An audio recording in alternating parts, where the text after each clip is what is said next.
Hello, hello, hello. Welcome to Wellness by Design. I'm Jane Hogan, the wellness engineer, and I was a real engineer for about 30 years until physical pain told me I had to make some changes. So now, instead of designing foundations for buildings, I help people design foundations for wellness. This show is Wellness by Design, and it's all about helping people intentionally create a life of wellness based on what their own body needs instead of just reacting to the world around them. I'm really thrilled today to welcome my guest, Claudia. I'm going to get this right, Muehlenweg.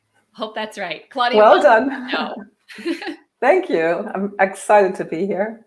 I'm really excited to have you here because I know that what you've got to offer is something a little bit different. People might find it pretty intriguing about how we can actually improve our eyesight naturally. So I'm just going to read your bio. So Claudia is the founder of Holistic Vision and creator of Naturally Clear Vision Method. She always hated her glasses and has made it her mission to help others see clearly naturally, just like she has done. Claudia is a sought after international speaker and workshop leader. She focuses on finding the root cause of her clients' blurry vision instead of using symptomatic treatments like glasses, contacts, or surgery that can actually make their eyesight worse in the long term. So, this is really exciting because, I'm into health and I know that we can use natural methods to improve our health, but it never occurred to me that we could do this with our eyesight. So, you and I are in this group together. I heard you talk and I was super intrigued. And I've actually started implementing some of the suggestions you made. And I know it's going to be valuable to my audience because a lot of the people in my audience are like 40 plus, starting to have problems with eyesight. Some people may have eyesight problems way back. So let's dive in. Tell me about, you said you hated wearing glasses. So let's hear a little bit about your story and what brought you into this.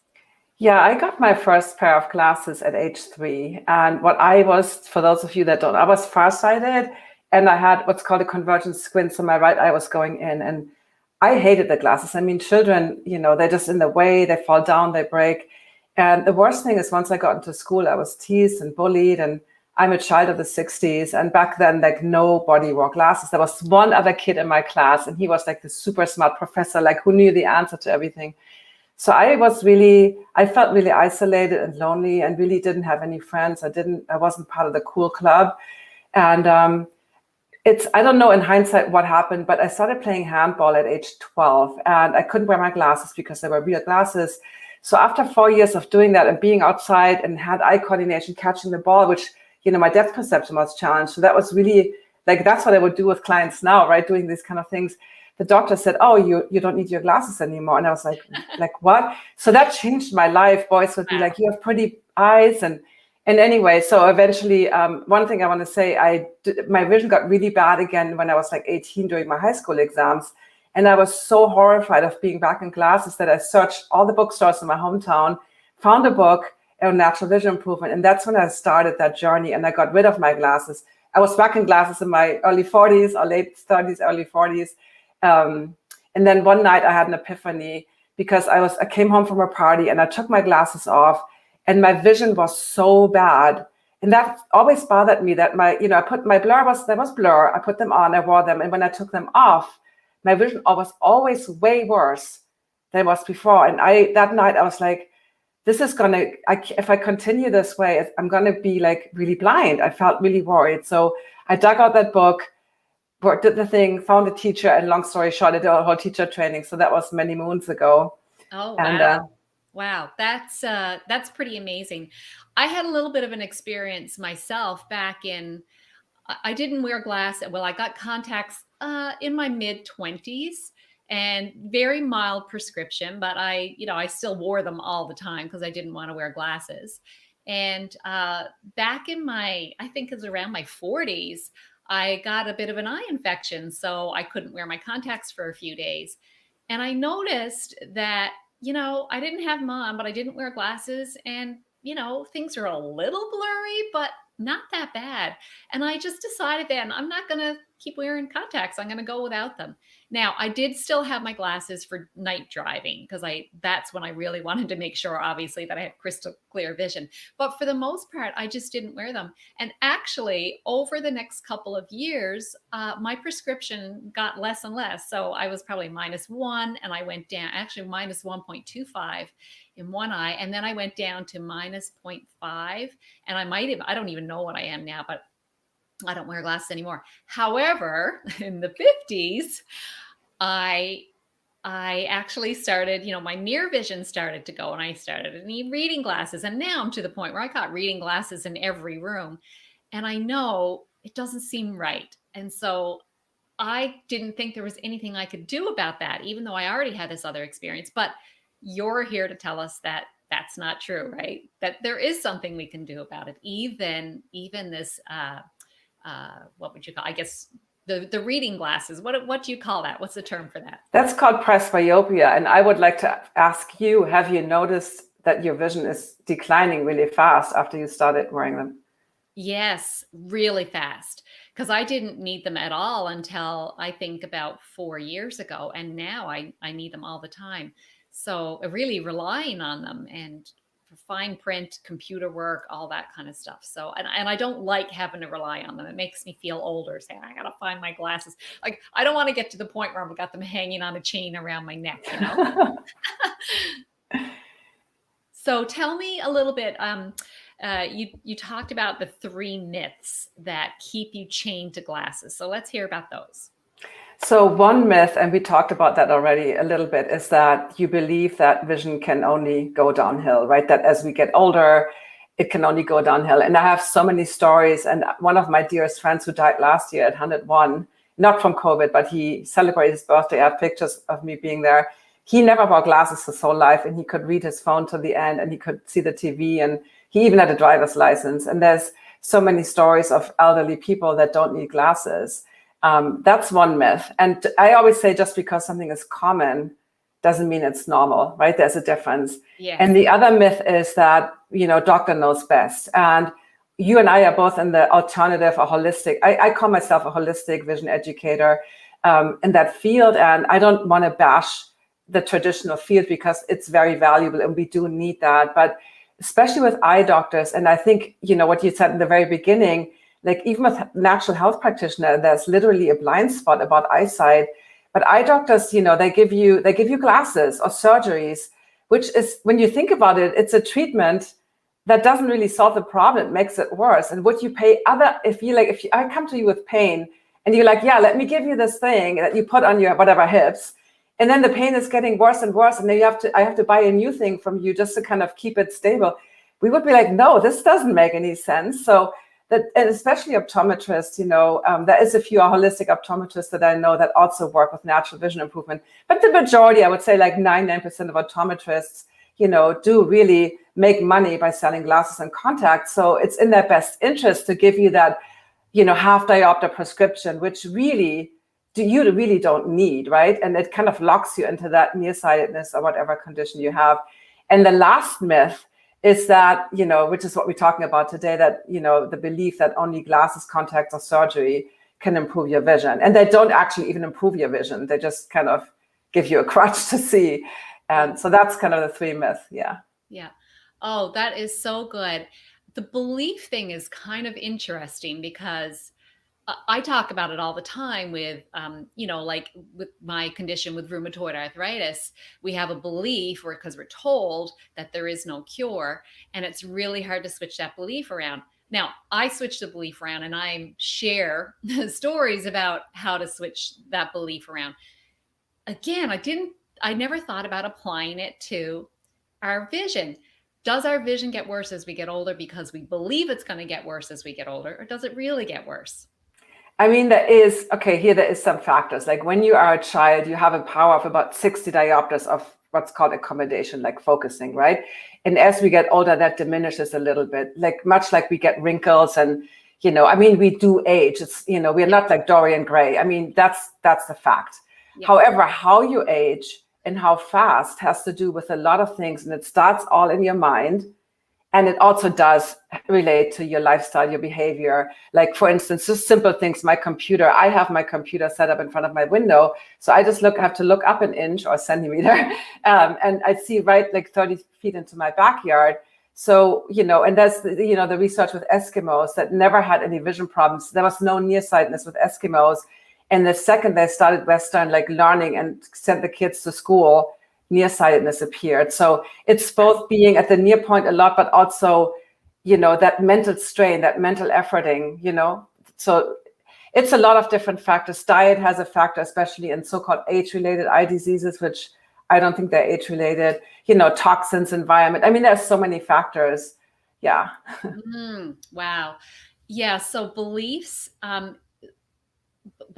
and also that there's nothing that we can do, right? The only solution is glasses or surgery. So what are some of the things that we can do? So good vision is based really, just to make it really simple, on relaxation. So you might have noticed, maybe your listeners or your viewers today have noticed that their vision varies a little bit. And maybe you have noticed that maybe sometimes your vision is better, sometimes it's worse. And that could be the time of the day, it could be the lighting, it could be your stress level. And most people say, yes, I've noticed that. I always have a few students that are like, no, my vision is always the same. And sometimes they're just not aware, or they have their contacts in or their glasses on. But so it varies. And it's really based on our nervous system. When we are in the, to really oversimplify it a little bit, in that fight or flight mode, that sympathetic nervous system state, our peripheral vision shuts down and our pupils dilate, and we are in that kind of activation. And that is important when we are performing or when we are, doing those things. But in our normal lives, we want to come off that stress level.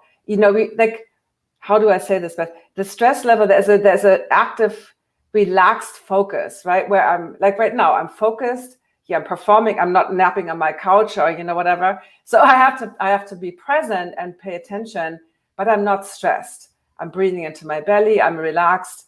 So that is the difference between poor vision. Is you probably notice that when you're really stressed out, that your vision gets blurry. For instance. True. And of course, there's eye strain as well. Like if you're constantly looking at a computer all day long, I guess depending whatever you're doing, if it's requiring a lot of use of your eyes, a lot of focus, I guess there's strain associated with that, right?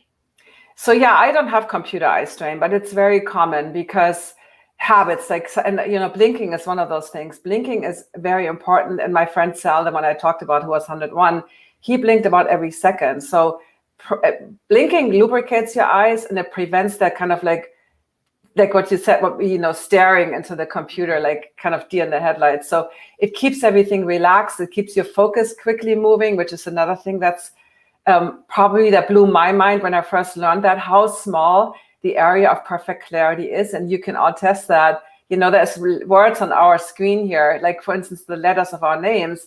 If you look at the J in Jane, notice how even the A is not as clear as the J. So, our focal area is very, very tiny. It's almost like the size of a pinhead. Oh. And then the near periphery is, of course, better than the middle and the far periphery, right? But so you're moving your attention is really important, but it's trying to see like this whole screen clear at once, which is anatomically impossible. Wow. Never thought about that. It's funny. As soon as you say blinking, I want to keep blinking. So do we need to consciously blink? Well, the good thing is that blinking, much like breathing, happens automatically. But what I've noticed is that, especially with nearsightedness, that there's kind of a zoning out, right? Where I see people like park their eyes, they kind of park their eyes, but then they don't really, it's like, their mind is probably, I don't know, somewhere else. And it's really hard for me to do this. And now my eyes feel really strange. But, there's kind of this habit of kind of zoning out. And I always say eyesight only happens in the present moment. We can have foresight, we can visualize, imagination, like all that stuff in the future. We can have hindsight and memories in the past, but the literal act of seeing, eyesight compared to vision, right? Vision is kind of that bigger word that encompasses a lot of other things, but eyesight can only happen in the present moment. And how much are you present, or how much are you actually aware or in this here and now versus drifting off somewhere else? Wow. that's really interesting to think about. So, all right, so you mentioned blinking. What are some other things that people can do? So resting your eyes more, when I'm standing right now, I have a standing desk, but am I going to stand all day at this desk? No, I will kind of alternate between sitting, resting my hips a little bit and my legs. So resting your eyes, and you can simply close your eyes, maybe just close your eyes for a few deep breaths. Another thing I like to teach my students, and which is really easy to do, is something we call palming. And you can rub your hands together. You don't have to do that, but make them nice and warm. I have a ring, I have to switch it around. And then you basically cup your hands and you cover your eyes with your cupped hands. So there's little cocoons of darkness. And you want to, relax ideally your elbows would be resting on something. Oh, that feels really relaxing. And then take a few deep breaths. Notice that darkness and that warm cocoon, and your eyes can completely relax. Nothing to do, nothing to see. And if you really want to, think of something that makes you happy. So don't think of your shopping list or, something you need to do in the next 5 minutes. Just think of something that makes you happy or something relaxing. I'm imagining I'm lying on a beach in the sun. For instance, beautiful. And when you want to come out of it, you keep your eyes closed and you slowly move your hands away, and I palm up for 5-10 minutes sometimes. And then you wait, you notice that light coming in through your closed eyelids. And when you're ready, what I like to do is something we call flashing, which is just kind of you just briefly open your eyes and close them again and notice how much you saw in that brief moment. So maybe just blink them open, quickly blink them open and then close them again. Yeah, I picked up a lot. Right? And then, you can do that a couple of times. This is really great, especially when you're nearsighted and you're like trying to grab, because vision is receiving, right? How much information did you receive in that split second without making any effort? And then when you're ready to come out, I like to do 5 quick little blinks, like blink, blink, blink, blink. And then 5 gentle squeezes where you just squeeze your eyes just a little bit. So blink, blink, blink. And then just a gentle squeeze, not like crunching up your whole face, but just a gentle. How do your eyes feel? Oh, so good. I never thought about, I teach a lot of mindfulness in other areas, but I never thought about being mindful of opening my eyes. And that's really what that practice is, isn't it? Right, right. Beautiful. I love that. That was really interesting, especially like you said, that when you flash open your eyes and you pick up all this information in such a short time. Amazing. I love that. Really good. So you call that palming? Palming, yeah, we call that palming because the palm of the hand. So it's not because of the palm trees that we have here in LA. And you want to make sure that you don't press on so the bony part of your, the heel of the hand is sitting on the bony part of the eye socket. Yeah. And I like to cross my hands versus doing this, because then you might squeeze your nose. So you want to be able to breathe freely and you have your eyes closed. And then ideally, depending on your hands, it should really make everything black. Sometimes I have people, especially with arthritis, that have trouble using a mask, but the hands have that energy and that warmth. So ideally, you can also darken the room, but that's more like something you would do in the evening. So just closing your eyes itself is something really easy to do. And I sometimes do palming when I'm on the toilet, you can literally take a few deep breaths. You don't have to make this a big production. Right. Yeah. Oh, that's a great idea. So would you suggest, I kind of sit at my desk. I feel like I need to wear my reading glasses most of the time. What do you suggest that I do? Should I cold turkey stop wearing them or kind of break it up a little bit? What would you suggest for that? I'm sure we've got a lot of people in our audience that are in the same position. They feel like they need to wear their reading glasses most of the time.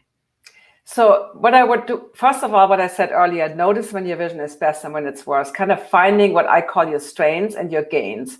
Like what makes it worse, what makes it best. And Dr. Bates, the father of vision improvement, he called it optimum and pessimum. And pessimum is, for instance, something that you hate doing, that you literally don't want to look at. And for me, that was bookkeeping, like bookkeeping or Excel spreadsheets. I'm like, oh my God. So, so notice, is your vision different when you do that versus looking into a loved one's face or whatever, something enjoyable, right? Where you're like, oh my God, this is so odd nature, right? I want to see this. It's so amazing and beautiful. I love looking at that. But also notice, that how your emotions are, how stressed you are, the tasks. So I would always say, just check in before you automatically put them on. Check in, maybe take a few deep breaths, maybe blink a little bit. Maybe you can suddenly see something or clear it up, right? Key is not to make an effort. So what I see people do, they take their glasses off. I'm like, oh, I'm, and then they squint and they kind of try to see. That doesn't help. That will actually make it worse. And then I would say use the absolute weakest. If you do need them, use the weakest strength. So reading distance, for instance, is closer than computer. So you will not need actually for sure the same strength on the computer. So we're the weakest ones. And I usually also say in the beginning, make the screen maybe a little brighter, like have your environment support you versus, wearing the strongest glasses. That's one way I would start. Okay. And I had students that had like a progressive glasses with like +5 in the beginning of taking my online program. And then they went I said, go to the drugstore, let's see. And they found like +3, 25 readers, and they work perfectly fine. And then they go down from there. That was already 2 diopters less than their prescription near vision glasses. So, you probably are overprescribed, because this is one more thing I do want to say also. So when you go to the eye doctor, knowing that relaxation is key, who is ever relaxed? It's like they put you in a dark room and then it's like a test. It's like, oh my God, I hope I get it right. And then you squint and you strain, you probably hold your breath, you stare. And then you get your pair of glasses and you're like, oh my God, these feel really strong. And then the doctor usually says, no worries, you will get used to your glasses. Meaning you will make your vision worse to match the glasses. So I always say never say no to glasses that are too strong, because I would say almost every single glasses that you get prescribed are a quarter or to half a diopter too strong, because you are probably in your pessimum, in that worst moment. And one more thing, let's say your vision is worse in the afternoon, as an example, right? Maybe in the morning your vision is good, and then by like 3-4 p.m. it's like, ugh, I can't, it's like blurry. But now your doctor's appointment is at 4 p.m., right? You end up with something that's way overprescribed. Yeah, I can see that happening for sure. Okay, so look at when your eyes are feeling best. That's the best time to start tapering off if you want. So yeah, and always check in, even if your vision is not good. Maybe do a little bit of palming, maybe do a little bit of resetting, shifting this is the other thing. Don't have your computer in front of a wall. Have your computer somewhere where, like me, in front of a window where you can easily shift your focus at all times, like the 20-20 rule, or 20-20-20, which is every 20 minutes, look up 20 seconds, 20 feet into this. That's not enough. 20 minutes is a long time. Okay. When you think about us humans, like we're meant to move, we're meant to shift, our focus. We're not meant to like stare at a locked close-up distance for a long, long time. Yeah. Okay, that makes a whole lot of sense. Now, I know you have other tips and you have them available. So I'm just going to see if I can share this. There we go. So I've shared this is something people can download for free. Like I know you have courses as well and you help people with that, but this is something people can download for free, your 10 habits for naturally clear vision. So there's that. And I always have one last question, Claudia, and that is, what is one action someone could take today to improve their health? What do you suggest for that? And it's totally fine if you want to stick with vision, because that's your little field of expertise. Yeah, that's actually something that relates to overall health and vision as well, and it's sunlight. And sunlight has been made to be this bad, evil thing that is really destroying us and giving us skin cancer and all these things. And yes, there are dangers to sunlight, absolutely. So, but here's the thing that turned my vision around and my overall health. We do need sunlight. Without sunlight, we wouldn't exist, right? Sunlight is not just giving us vitamin D, but it's also giving us that infrared light that's now found to be actually in studies to actually improve the retinal cells of older people. That did studies in mice, now that did studies in humans. It also gives us blue light, and blue light has this bad rap as well. But there's a difference. The sunlight gives you the full spectrum. And I used to wear sunglasses religiously, even on overcast day. And I was so light sensitive. I live in Los Angeles. And but my night driving was affected. Like the headlamps of cars were like, too bright. And then I could flip the mirror around. And then it took me too long for my pupils to open up when the car has passed. So I stopped wearing sunglasses like probably 18 years ago. And I do want to make exceptions like skiing and bright like snow, or, like, if you have a certain eye disease, or, there is definitely exceptions if you're in extreme conditions. I'm talking about normal life, no extreme brightness from snow or something, just normal life. And I wear either a cap or a hat, like when I'm at the beach or whatever. And that way we have built-in sunglasses. It's the pupils, right? They get very small when it's bright and they open up when it's dark. And that is really great for your eyes, for your cone cells especially, and for eye health, especially the morning sun. We do need that blue light to be active and awake. So that's what would be a recommendation. Really see if you do need your sunglasses in normal conditions, and maybe wear a cap or a hat instead. And that's one tip. And then combined with that, I know it's a long thing, but sunning is a practice that we do in vision improvement. It's just basically being in the sun, and that could be all day long. Closed eyes, and you're just turning your head side to side, and it's like the sun would be here in the center, and you just feel so relaxing. And you even train your pupil reaction that way, because when you're in the shade, the pupil opens up a little bit. When you're in the center, it closes. So you can start slowly, but wean yourself off those sunglasses, because we do need the light. I'm so glad you said that. I've been trying to do that, like not wearing them as much, and it is better, because I didn't wear sunglasses for years, and then my eyes started felt like they were getting really sensitive. And then the more I wore sunglasses, the more I had to wear sunglasses. So interesting, really interesting. And I just want, because we got a couple of minutes left, and because you mentioned blue light, I just wanted to bring that up. As you mentioned, the sunlight has a full spectrum. We can't see it all, but that blue light is in the morning. And we're hearing a lot of talk these days about blue light in the evening. So I'm just going to take this out. Blue light in the evening, and from our screens and so on, and how it disrupts our sleep. So do you recommend wearing like not looking at screens in the nighttime, or wearing blue light blocking glasses in the evening? What's your take on that? So here's the thing. Blue definitely destroys as long as we have blue light exposure, we don't release melatonin, which is right. the transmitter that makes us tired. So we don't want blue light. I actually use screen software. I have a MacBook and I have an iPhone, so I use the night shift mode, and I know there's something equivalent on PCs and Android devices. So and there's also software called iristech.co. I'm not affiliated with them, but it's a really, you have to pay for them, but has more features. So I have my screen is yellow all day long. During the day, I don't wear blue blockers. First of all, I don't like to wear glasses, period, because during the day, I do want the blue light, right? My sky is blue there, there's sunshine. I do want that kind of, to keep me awake, right? I want to be alert during the day. But in the evening, like about 3 hours before bedtime, you want to use incandescent bulbs if you can still find them. You definitely want to, there's actually these amber colored glasses that I use if I watch TV, because my TV doesn't have kind of that blue light feature. It's like an older screen. And I have some glasses that I like. They're actually made from Canada. It's Ezekiel Ion. These are blue blockers, so you see that kind of blue. But they're pretty clear. They're not yellow. So these also block EMFs. And I love this brand because you can, and I'm not affiliated with them, but basically they kind of release the eye strain, and they have the EMF block. And they don't make everything yellow. But yeah, during the day, I think I don't like to wear them that much during the day, because I want that natural, like peripheral daylight, but my screen is yellow. So yes, screens have an overly blue range. They don't have any warm tones, and that's what you definitely want to protect your eyes from. Okay. All right. Perfect. All right, Claudia, this has been so great. I know I'm just looking up to see where people can find you.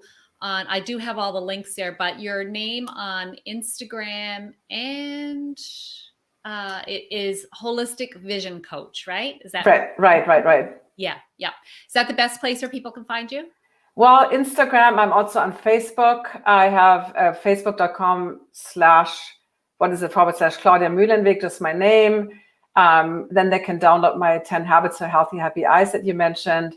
But yeah, I'm on Instagram. I'm also on Clubhouse, the new app. If any one of you is on Clubhouse, it's iOS only right now, so iPhone only. Actually today, Tuesday at 5 p.m. Pacific, 8 p.m. Eastern time. I'm going live with colleagues, doctors, other wellness practitioners, and we're answering questions about eyesight improvement every night, Tuesday night. Fantastic. Oh, that sounds awesome. Okay, thank you so much. Is there any one last word you want to have for our audience before we finish up?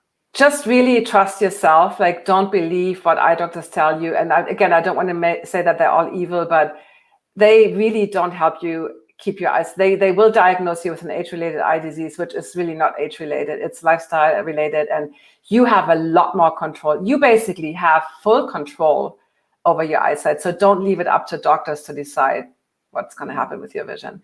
I love that. It just merges perfectly with all the stuff that I teach as well. So thank you so much for being on the show, Claudia. This has been a lot of fun, and I know very valuable for our listeners and watchers.